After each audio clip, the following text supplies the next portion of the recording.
Hey, Captain Logos here, preacher at large, teaching the word and inspiring, 5 minutes at a time. Hey, in Matthew 28:19 is the Great Commission, right? To go ye therefore and to make disciples. We're supposed to go out teaching, baptizing, teaching them everything to observe that we've learned. And today is Halloween. And I know there's a lot of people in the church that they have an issue with Halloween, a pagan holiday, and all the stuff that goes with it. Got it. But remember what Paul said about the meat offered to idols? Don't worry about it because there is no God. Just quit worrying about it. I mean, if you're going to make a big show of it, then don't do it. Got it. But it doesn't mean anything. So sometimes I think we put way too much stock as a church into Halloween. And here's my issue. Oh, we can't celebrate that. We're not going to do anything. We're going to shut ourselves in and we're going to shut ourselves off from the world on Halloween because we don't want any part of this holiday. Well, I just read that our mandate is to go ye therefore into the world, right? That's our mandate. And most of us aren't doing that. Hello. Very few are actually going forth. 95% of Christians in the last poll I read still have never won a soul to Jesus Christ. Think about that. 95% of professing Christians have never won a soul to Jesus Christ. That means they are not going and doing and teaching and preaching and baptizing. But the one day a year people come to your house. Now, I know this is an odd year. It's COVID, Chinese virus, and all that junk going on, and some places aren't doing it. Whatever, forget COVID.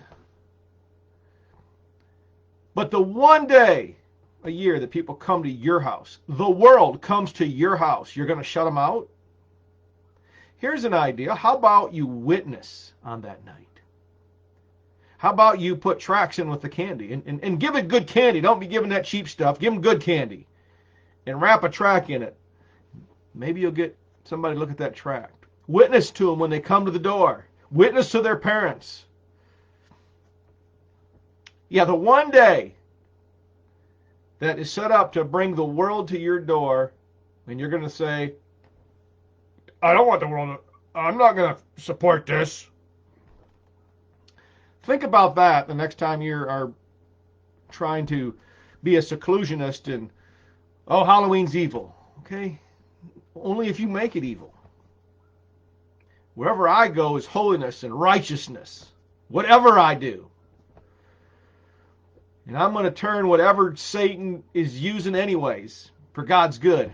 I'll even take Satan's money and use it for God. That doesn't bother me a bit. I'll use Satan's money all day long for God's purpose and the spread of the gospel of Jesus Christ. So we really need to think about how we think about things.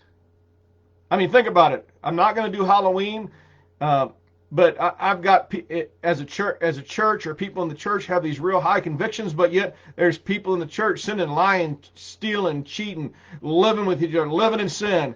You know, just rampant junk going on in the church, and we don't say a thing, but we're going to come against Halloween. I think we need to really think about how we place our conviction sometimes, because maybe it's not actually God doing the convicting. Maybe it's the way you were brought up that's doing the convicting. Just pray about it. I'm not telling you to do something against your convictions. If God has put that on you and you know for a fact it's God, I'm not telling you to violate that. I'm just telling you, just maybe you ought to ask God, hey, should I be able to use this as a witnessing tool? Because we tend to be exclusionists sometimes versus let's get out there and spread the gospel. This world needs the gospel right now more than ever. More than ever. Be an instrument of the gospel. Don't be an instrument of seclusion. Now, get your face in the Bible.